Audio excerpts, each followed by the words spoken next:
아기다리 고기다리던 찬양 시간과 오후 예배가 있습니다. 다가왔습니다. 아무것도 두려워 말라. 오전에 찬양인데 한 번 더 불러고자 합니다. 하나님 우리 찬양 받으시기를 소망합니다. 아무것도 두려워 말라 찬양해 봅시다.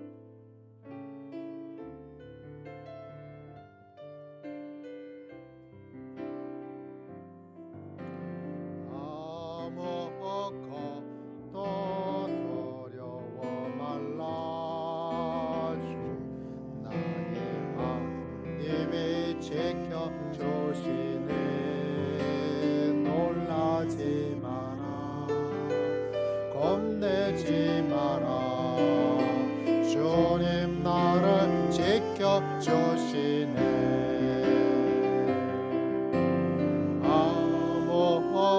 아무것도 두려워 말라.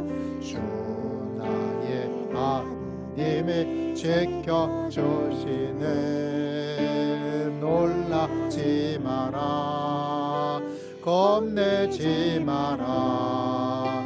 주님 나를 지켜주시네. 내 마음이 힘이 겨워 지칠지라도 주 나를 지켜주시네. 세상에 엄마 아빠 몰아칠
한 번 더 기도하겠습니다. 아버지 하나님, 오늘도 저희에게 성령께서 함께 하셔서 지혜를 주시옵시고 특별히 말씀을 사모하는 마음을 주시며 말씀대로 행하기를 원하는 귀한 마음을 허락하여 주시옵소서. 말씀을 사모하는 주의 백성들을 주께서 축복하여 주시옵소서. 예수님의 이름으로 기도하옵나이다. 아멘. 세례문답서 오늘 이제 책으로 가지고 계신 분들은요,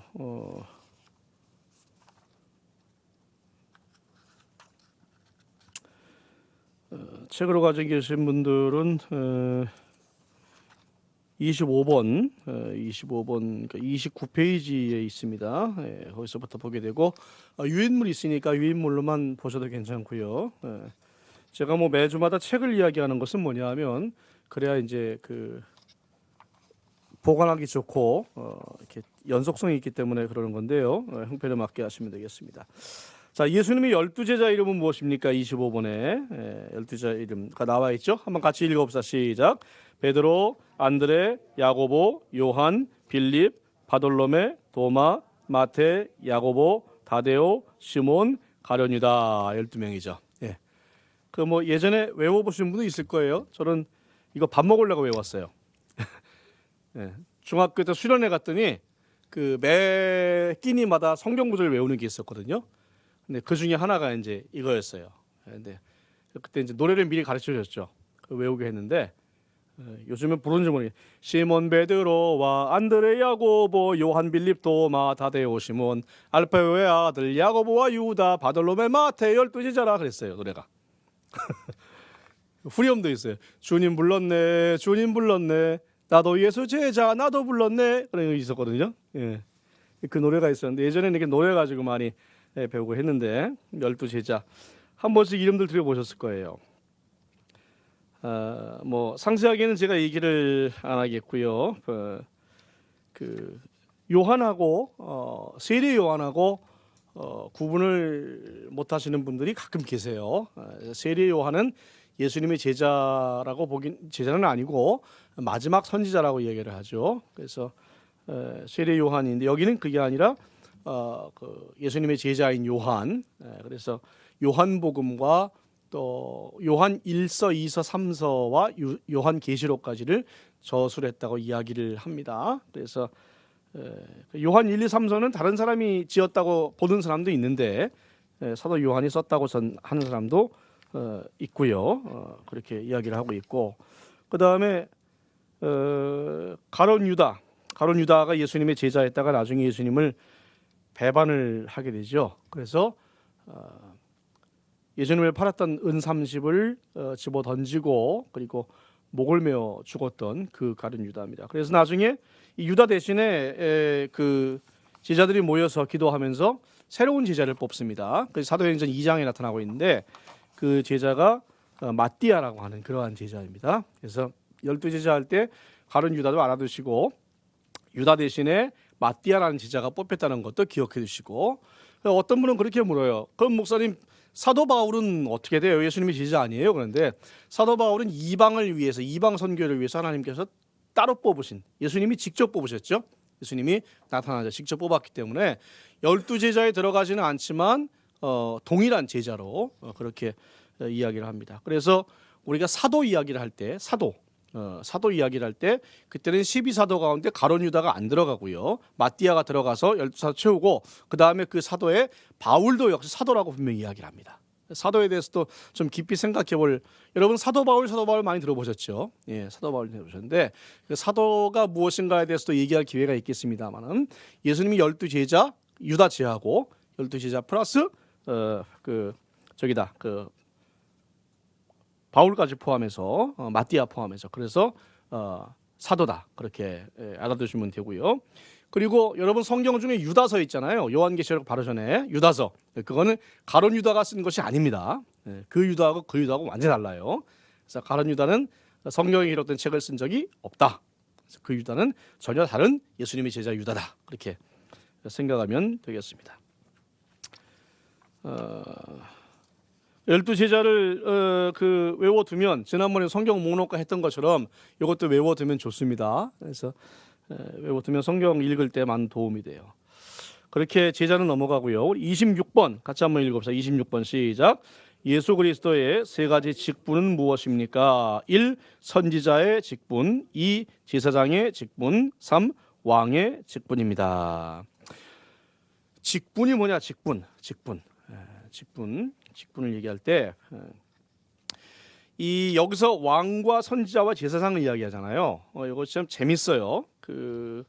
여러분 그 유인물 나눠드린 거에 보면 거기 나오지만 왕, 선지자, 제사장은 이 공통점이 한 가지 있어요. 그게 뭐냐면 기름 부음을 받는 직분이다 이렇게 돼 있어요. 거기 밑에 성경 구절이 이렇게 돼 있죠. 출애굽기 28장 41절에 보면 거기 보면 여러분 눈으로 쭉 읽어보세요. 거기 보면 제사장 직분인데 거기에다가 뭘 부어요? 기름을 부어서 위임하고 거룩하게 한다. 아론과 그의 아들들에게 기름을 붓죠. 그러니까 제사장을 세울 때는 기름을 부었어요.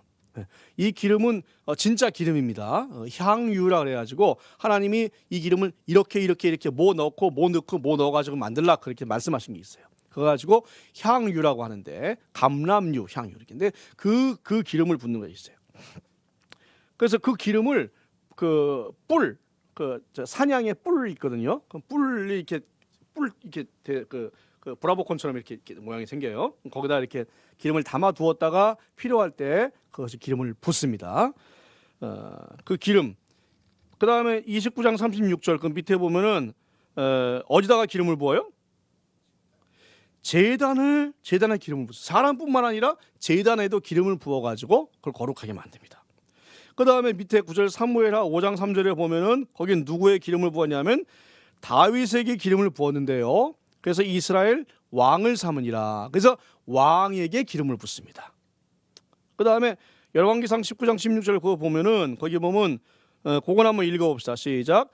너는 또 님시의 아들 예후에게 기름을 부어 이스라엘의 왕이 되게 하고 또 아벨무홀라 사밧의 아들 엘리사에게 기름을 부어 너를 대신하여 선지자가 되게 하라. 그래서 여기는 왕에게 기름 붓는 게 나오고 또 누구에게 부어요? 선지자에게 기름을 붓습니다. 그래서 대표적으로 기름 부음을 통해 가지고 임직식을 하는 것, 위임식 임직식이라는 그 기름 부음을 통해서 기름을 부어 가지고 임직을 하는 대표적인 세 파트가 있는데 그게 누구냐?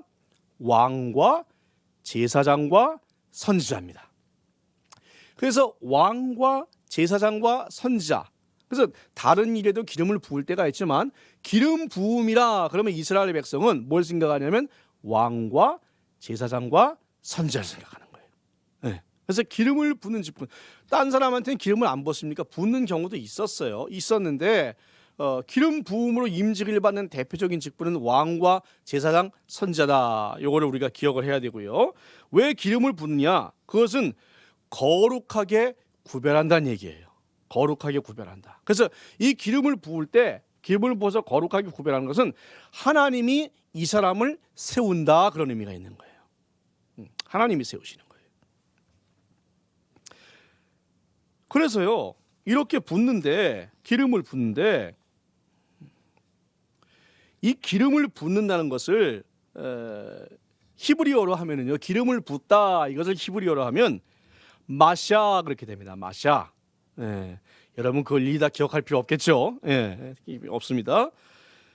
그러면 이 기름을 이렇게 부었으면 기름 부음을 받은 자, 기름 부음을 이게 기름을 부었어요. 그럼 기름 부음을 받은 사람, 그 사람을 히브리어로 뭐라고 하냐면 메시아흐라고 이야기합니다. 메시아흐.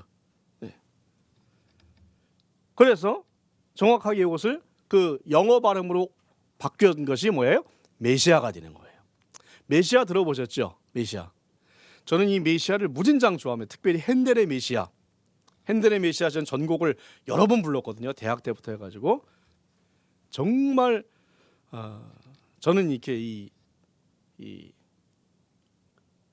우리 사랑이 머무는 교회 가운데에서 한번 정말 교회가 성장하고 그래서 이 메시아를 한번 교회에서 해봤으면은 그런 개인적인 그런 총신대에서 제가 대학 때 그 메시아를 불렀을 때 그때 오디션 보고 그 음악과 애들은 오디션 없이도 그냥 하고요. 그래서 오디션 봐가지고 했는데 얼마가 했냐면 이제 솔로는 이제 교수님들이 하고 그래서 한 300명 이상이 모여가지고 그걸 했어요. 류관순 기념관이라고 저쪽에 중구 정동이 있거든요.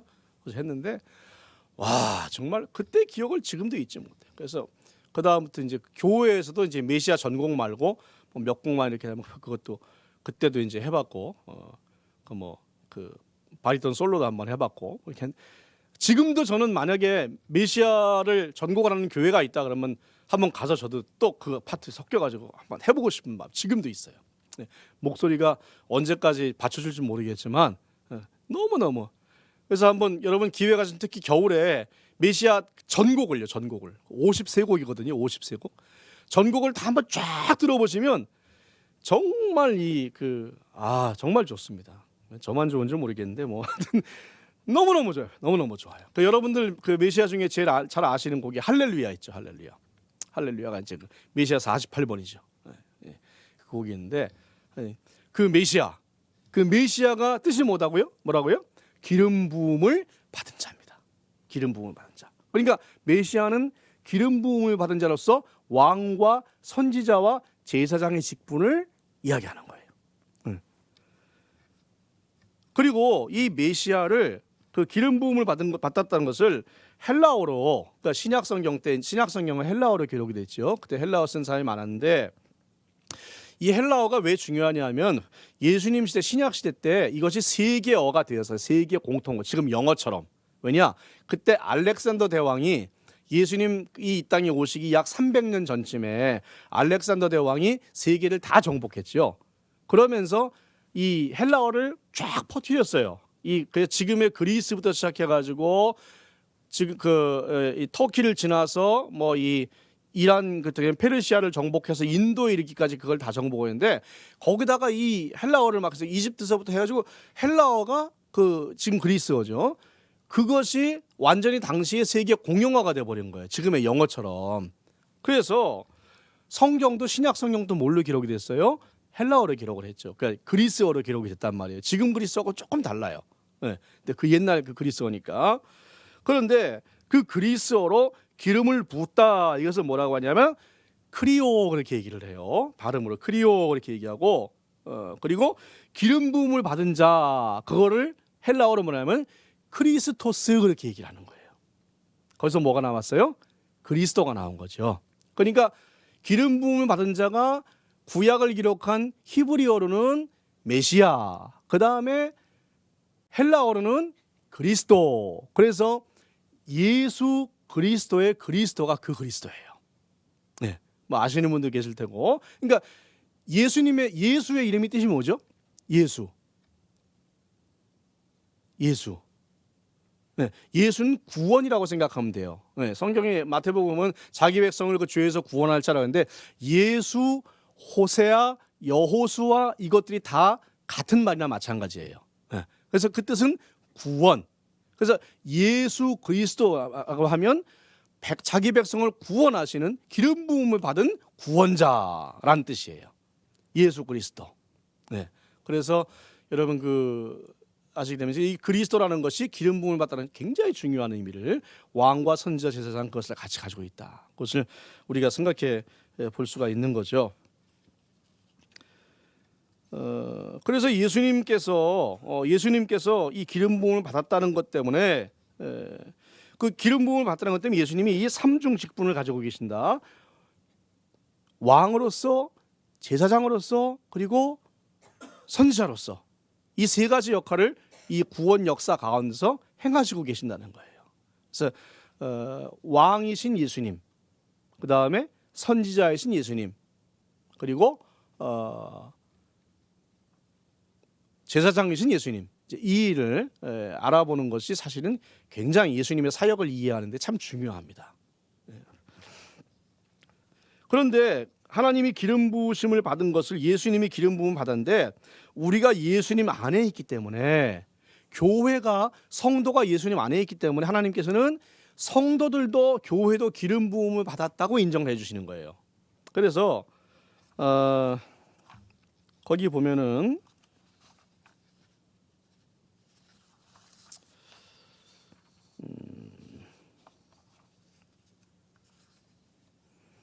예수님이 기름 부음 받은 것 중 한 가지를 더 생각할 수 있는데 그 예수님이 세례 요한에게 세례 받을 때에 여러분 그걸 기억하십니까? 성경에 보면 성령이 임하셨죠.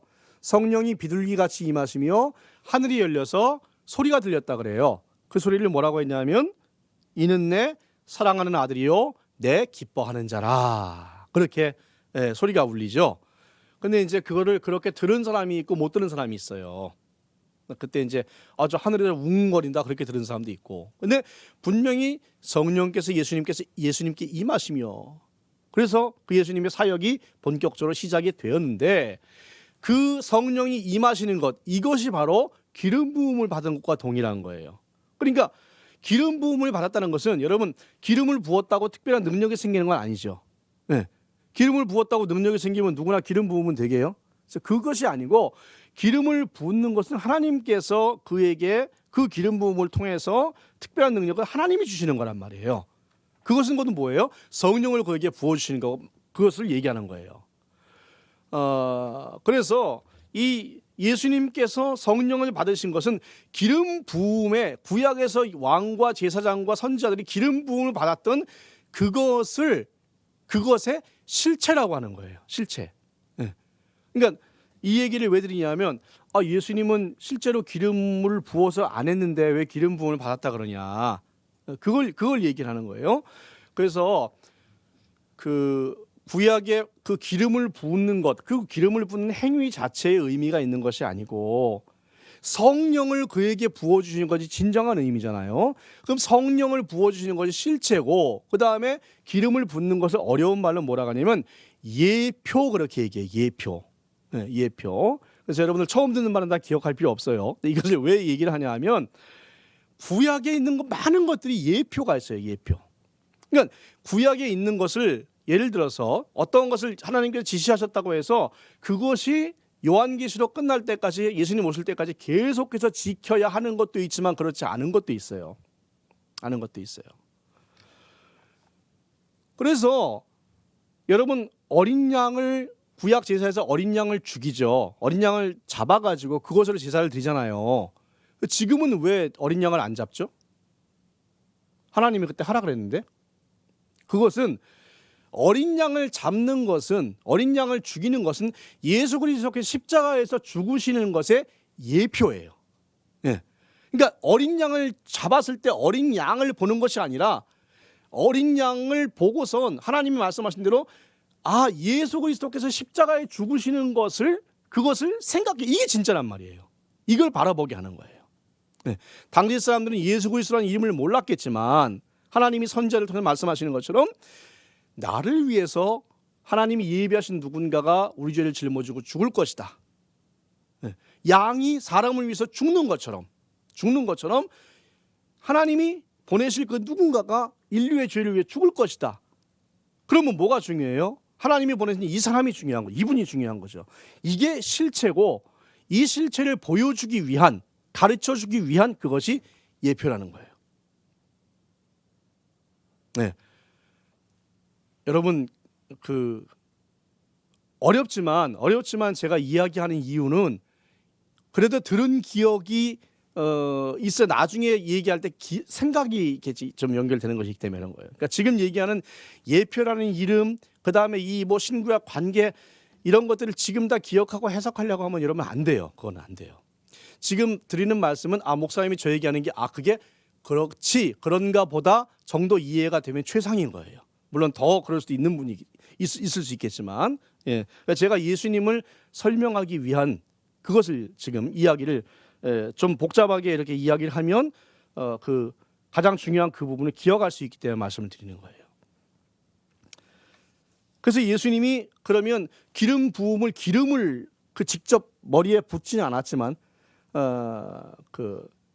뭘로 예수님이 기름을 부음 받았어요? 성령으로 기름 부음 받았다. 성령. 예수님의 임직식은 기름을 부은 것이 아니고 성령으로 부어서 임직식을 받았다. 그러면 기름이 중요하겠어요? 성령이 중요하겠어요? 성령이 중요한 거예요.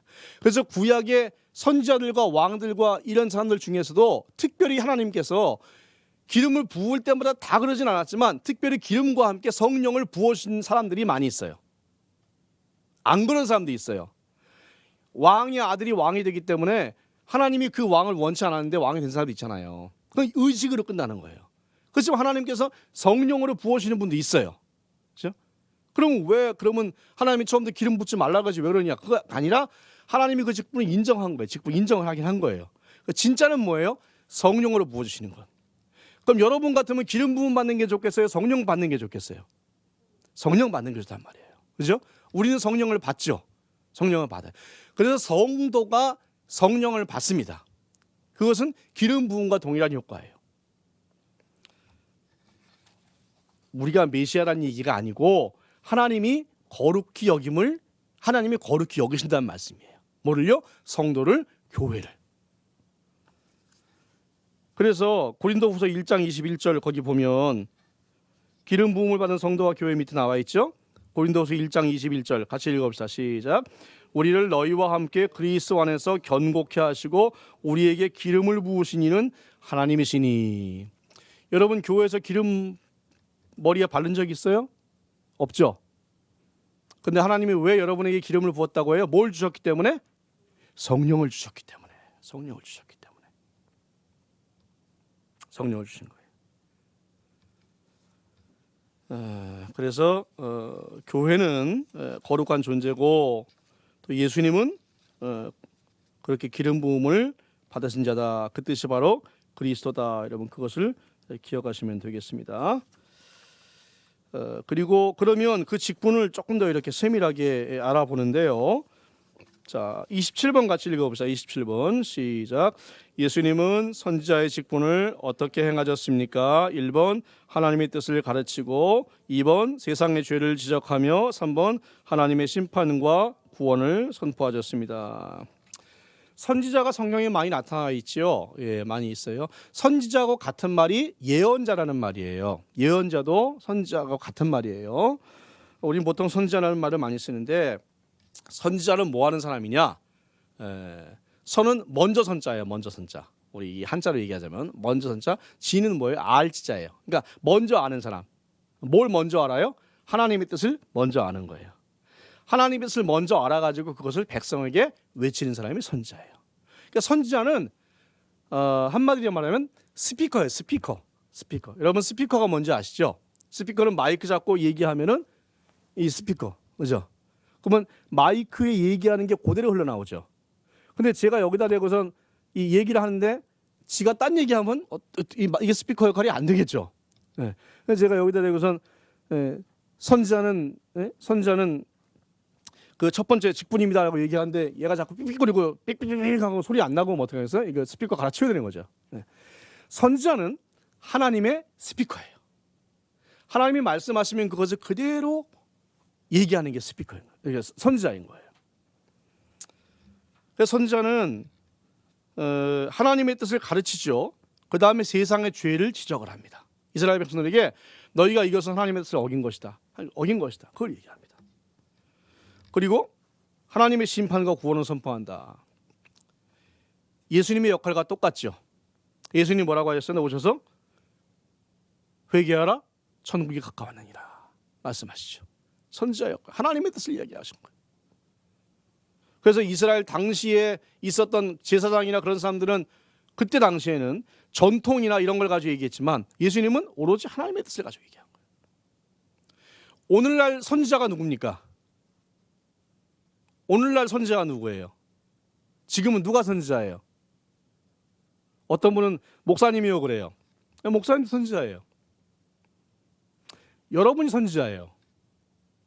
응? 여러분이 선지자예요. 어떤 의미에서 성령께서 가르쳐 주시는 하나님의 말씀을 세상에 전파하는 선지자인 거예요. 네. 그러면 어떻게 하나님의 뜻을 아느냐? 뭘 통해서요? 성경을 통해서 아는 거죠. 그죠? 그래서 우리도 부족하지만 선지자다. 그걸 이야기합니다. 그런데 거기에서 여러분 그 요한복음 6장 14절 있죠. 요거는 한 가지 더 봐야 돼요. 6장 14절 읽어봅시다. 시작. 그 사람들이 예수께서 행하신 이 표적을 보고 말하되 이는 참으로 세상에 오실 그 선자라 하더라. 저는 이 그 자가 그렇게 중요한지 몰랐어요. 따라합시다. 그 선지자. 예. 그 선자라는 것은 여러분 영어에서 그 더라고 정관사 아시죠? 그래서 a prophet, the prophet 달라요. 전 영어는 솔직히 진짜 잘 못하는데 영어 잘 못해요. 근데 어가 붙은 거고 더가 붙으면 다르죠. 더가 붙으면 특정한 그거 얘기하는 거예요. 특정한 그거. 그 선자. 그러면 그 선자가 누구냐? 여기 그 선자가 여러분 한 장을 넘겨보세요. 그 뒷면 보세요. 뒷면 보시면 모세가 이런 말을 해요. 사도행전 3장 22절 보니까 모세가 말하되 주 하나님 너희를 위하여 너희 형제 가운데 나 같은 선지자 하나를 세울 것이니 너희가 무엇인지 그의 모든 말을 들을 것이다. 이것은 뭐냐면 사도행전에 나타난 베드로의 설교 중에 나오는 건데 베드로가 모세가 한 말을 인용을 하고 있어요. 그 말씀이 어디냐? 신명기 18장 18절 말씀 그 밑에 나와 있는데 거기 보면 내가 그들의 형제 중 너와 같은 선지자 하나를 그들을 위하여 일으키고 내 말을 그 입에 두리니 내가 그에게 명령하는 것을 그가 무리에게 말하여. 하나님께서 모세에게 말씀하신 거예요. 이스라엘 백성은 성경을 통해서 하나님이 특별한 선지자를 보내실 것을 알았어요. 그 특별한 선지자. 이스라엘에 많은 선지자가 있지만 그래서 그 특별한 선지자를 그 선지자라고 했어요. 그래서 이스라엘 백성이 얘기해요. 예수님한테 네가 먼저 세례 요한한테 얘기하거든요. 네가 그 선지자냐? 그 선지자냐? 그래서 세례 요한이 뭐라 그래요? 나 아니야. 나 아니야. 세례 요한한테 네가 그 선지자냐? 그런데 요한은 나 아니야 그래요. 선지자인데 왜 아니라 그랬냐면 세례 요한은 선지자였지만 그 선지자는 아닌 거예요. 그 선지자는 누구를 얘기하는 거예요? 메시아. 구약에 예언된 단 한 분, 하나님의 아들 예수 그리스도를 얘기하는 거예요. 그래서 예수님은 선지자 중에서도 바로 그분 선지자라는 특별한 선지자인 거예요. 이것을 성경은 분명히 구별해서 얘기하고 있어요. 그래서 예수님은 선지자인데 하나님이 특별히 세우셔서 하나님께서 그를 통해 말씀하셨다고 일찍이 말씀하신 그 선지자. 그래서 예수님께서는 뭐라 그래요? 네가 그 선지자냐라고 했을 때 예수님께서는 내가 그다라고 분명히 말씀하세요. 이 얘기는 내가 메시아다라고 말씀하시는 거예요. 그러니까 예수님은 분명히 자신이 하나님의 아들이시며 그 구약에서 얘기한 메시아라는 것을 분명히 말씀하신 거예요. 그 선지자다. 여러분 예수님 선지자 역할을 감당하셨고요. 두 번째 28번 봅시다. 28번. 예, 시작. 예수님은 제사장의 직분을 어떻게 행하셨습니까? 1번 영원한 대제사장으로 우리 죄를 위해 단번에 자기 몸을 화목제물로 드리셨고 2번 지금도 우리를 위하여 항상 중보의 기도를 하십니다. 자, 예수님은 대제사장입니다. 그래서 일반 제사장하고 대제사장하고 다른 점을 목사님께서 그 성막할 때 말씀하신 적이 있어요. 네. 대제사장은 단지 높은 제사장일 뿐만이 아니라 그 1년에 한 번 대속죄일에 혼자 지성소 안에 들어갑니다. 그죠? 그래서 온 백성의 죄를 위해서 기도하죠. 여러분 제사장은 구약의 제사와 지금의 예배는 형태와 목적이 많이 달라요. 구약의 제사는 제사를 통해서 죄를 용서함 받는 겁니다.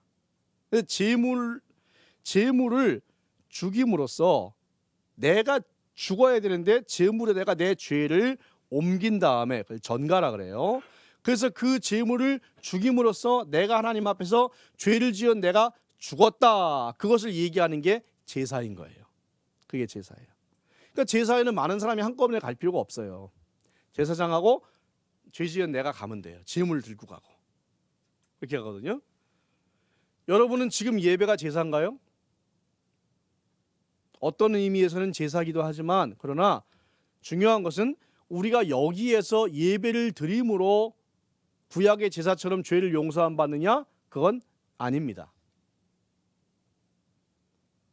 우리의 죄를 용서함 받은 제사는 예수님이 하셨어요. 예수님이. 그래서 예수님이 지금 대제사장으로서 제사를 하나님께 드립니다. 그러면 제물이 있어야 되죠. 그 제물이 뭐예요? 예수님 자신이 제물입니다. 그래서 화목 제물이라고 그래요. 예수님 자신이 제물이 되어서 예수님이 죽었어요. 죽었어요. 십자가에 못 박혀 죽었죠. 그러면 사람의 앞에서 죽은 게 아니라 하나님 앞에서 제물로 죽으신 거예요. 네. 어린 양에게 내 죄를 전가시켜 가지고 그 양을 죽임으로써 내가 용서를 받는 것처럼 우리 모든 인류의 죄를 예수님께 덮어 씌워서 그 예수님이 죽으심으로 그 모든 죄가 용서받는 거거든요. 자, 그럼 봅시다. 그 양이 죽음으로써 양이 내 죄를 가져갈 수가 있나요? 그건 못 가져가는 거예요. 못 가져가요. 양이 죽어서 우리의 죄를 못 가져가요. 그래서 지금 양을 죽여요, 안 죽여요? 안 죽이는 거예요. 지금 왜 양을 안 잡느냐? 그 양을 잡아서 죄를 씻는 것은 그것은 아까 뭐라고 했어요? 예표에 불과한 거예요. 예표. 실제로 죄가 용서하면 안 돼요. 예표에 불과한 거예요.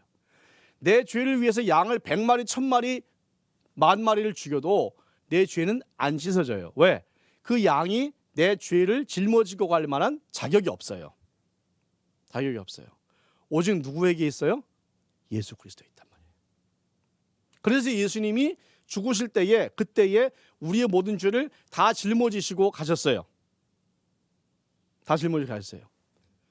지금 여러분이 짓는 죄, 아직 안 지은 죄 있죠. 여러분 내일 죄 짓겠어요, 안 짓겠어요? 죄 짓겠죠. 그럼 내일 지을 죄, 그거는 예수님이 가져가셨을까요, 안 가져가셨을까요? 가져가셨어요. 가져가셨어요.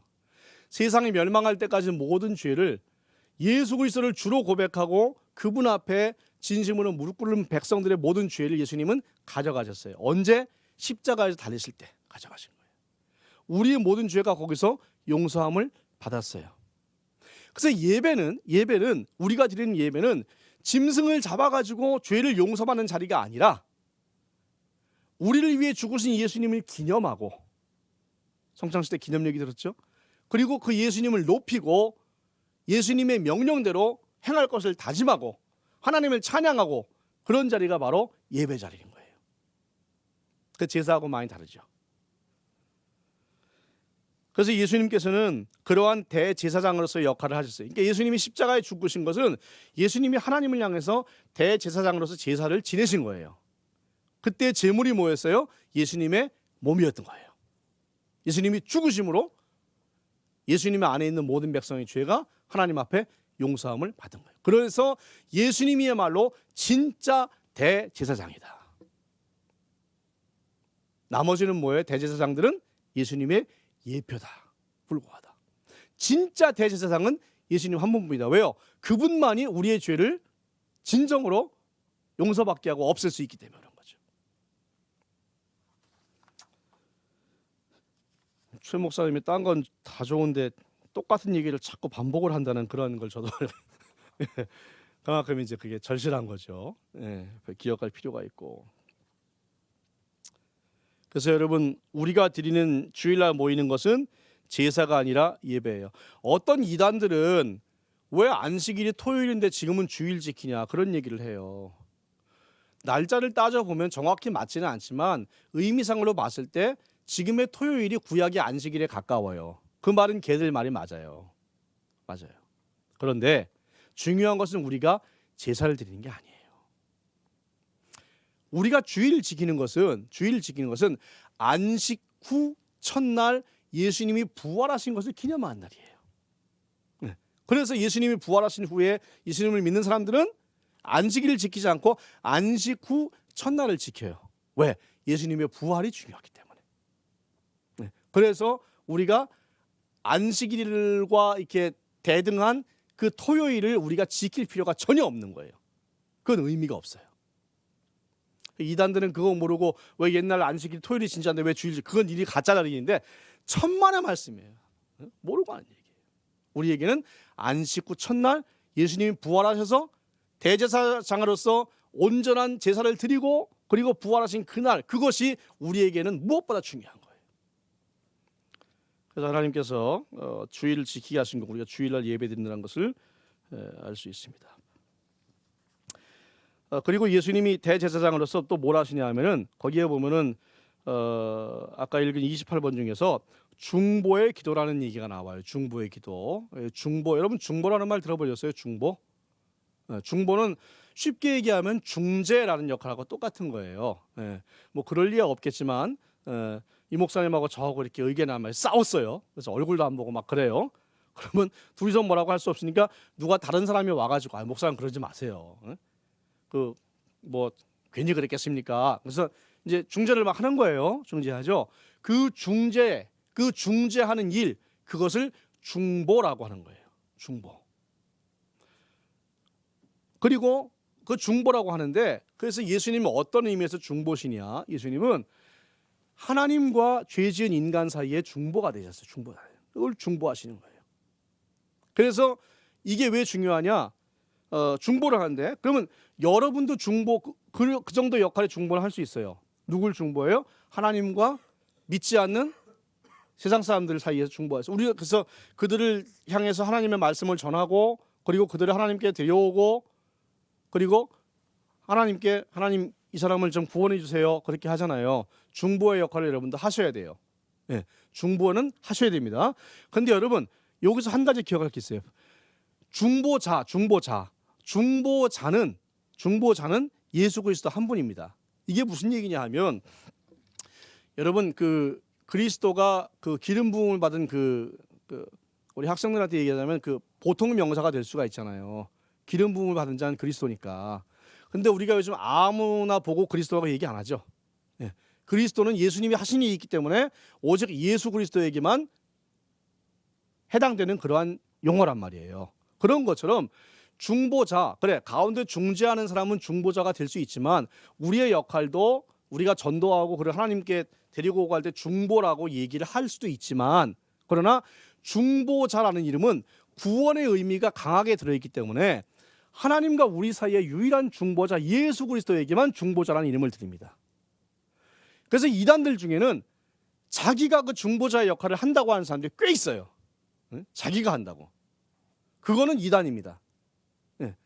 하나님과 사람 사이에서 중보자의 역할, 하나님과 인간을 화해시키고 인간으로 하나님 앞에 나갈 수 있게 하는 유일한 통로, 그 중보자는 누구밖에 없어요? 예수 그리스도밖에 없어요. 그래서 우리 예수 그리스도를 통하지 않고는 하나님께 나아갈 수 있는 자가 아무도 없는 거예요. 아무도 없어요. 천주교 이야기를 할 때 천주교가 이건 좀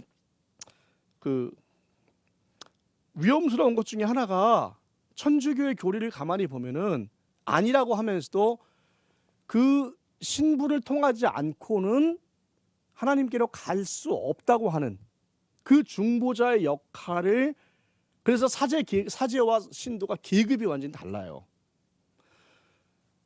대단히 위험스러운 부분이 있어요. 그래서 그 천주교에서의 신부님들은 기독교에서의 목사님들하고 역할이 많이 다릅니다. 고해성사를 하죠. 고해성사. 우리는 고해성사를 누구에게 해야 돼요? 목사님한테 하나요? 아닙니다. 누구한테 해요? 예수님한테 하는 거예요. 사람 중간에 세울 필요 없어요. 예수님한테 하고 예수님의 이름으로 우리가 죄를 고백하면 용서받습니다. 사람 끼워넣을 필요 없어요. 지금 막 예수님을 믿는 아무런 성경적 지식이 없는 사람도 내 죄를 하나님께 고하면서 예수 그리스도의 이름으로 고하면 하나님이 용서해 주십니다. 사람을 끼워넣을 필요가 없어요. 물론 도움을 받을 수는 있겠지만. 그래서 중보자의 역할은 오직 예수님만 하시는 것입니다. 예수님만. 그 다음에 왕의 직분, 예수님은 왕이 되시죠. 요한계시록을 읽어보면 예수님이 왕이시라는 것을 우리가 많이 알 수가 있어요. 요한계시록을 볼 때 거기서 신비스러운 뭐 그런 걸 볼 생각하지 마시고, 예수님은 그 아버지 하나님의 모든 권위와 권세를 다 받으셔서 세상을 다스리시고 심판하실 수 있는 권세를 받으신 거예요. 그래서 예수님이 왕이신 거죠. 왕이신 거예요. 저와 여러분은 그 왕을 섬기는 하나님 나라의 백성이 됩니다. 이것은 다음에 이 비하의 뭐 신분 뭐 이게 그 예수님의 신분을 얘기할 때 조금 더 얘기할 수가 있겠지만 그래서 오늘 여러분 많은 얘기를 한 것 같지만 예수님은 기름 부음을 받으신 분이다. 기름 부음은 성령을 받으신 것이다. 그리고 그 세 가지 직분 왕과 선지자와 제사장의 직분이 있다. 예수님은 오직 한 분뿐이신 진정한 대제사장으로서 하나님과 우리 사이 중보자가 되신다. 여러분 그런 사실들을 우리가 기억을 해야 되고요. 그래서 우리가 세례 받을 때 그냥 단순하게 외워서 그 깊은 내용까지 알지 못하지만 그러나 이 일을 우리가 좀 더 자꾸 이게 깊이 들어갈수록 이것이 저는 반드시 필요하다고 봅니다. 네. 우리가 무엇을 믿는가는 분명히 우리가 알아야 되는 거예요. 그래서 그것을 기억하시고 여러분들도 그 하나님 앞에서 예수님의 사역 이것을 분명히 기억할 수 있으면 좋겠습니다.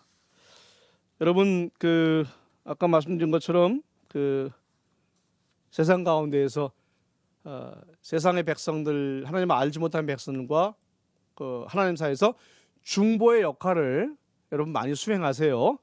중보의 역할을 하는 것을 뭐라 그래요? 전도라고 하죠. 전도라고 하죠. 전도해서 그 사람을 하나님 앞에 데리고 오는 것. 그 다음에 누가 해요? 하나님이 하시는 거죠. 하나님이 하시는 거예요. 우리가 그 죄를 사해줄 능력은 없으니까 하나님이 하시는 거죠. 그래서 그것이 우리에게는 여러분 꼭 필요하고 예수님뿐만 아니라 저와 여러분도 성령의 기름 부은 사람이라는 것을 거룩함을 받은 사람이라는 걸 기억하시고 이 교회는 하나님이 정말 세상 가운데 기뻐하시는 기름 부음을 받은 거룩한 그러한 존재다. 이 교회가 그것을 여러분 기억하시고 정말 그러한 영적 자부심을 마음에 가졌으면 좋겠습니다. 네, 기도하겠습니다. 아버지 하나님 은혜를 감사합니다. 하나님께서 이루어 놓으신 놀라운 구원의 역사, 예수 그리스도께서 피 흘리심으로 행하신 모든 일들을 하나님 우리가 더욱더 깊이 알게 하시고 올바로 깨닫게 하시고 그러므로 말미암아 우리의 믿음이 더욱더 돈독해질 수 있도록 우리를 인도하여 주시옵소서. 우리의 온전한 대제사장 되신 예수님께서 우리를 지키시고 중보자로서 지금도 우리를 위해 기도하시는 줄로 믿사오니 아버지 하나님 우리가 더욱더 주님을 의지하고 하나님 아버지의 뜻을 깨달아 알며 그 뜻대로 순종할 수 있게 우리를 지켜 주옵소서. 예수님의 이름으로 간절히 기도하옵나이다. 아멘.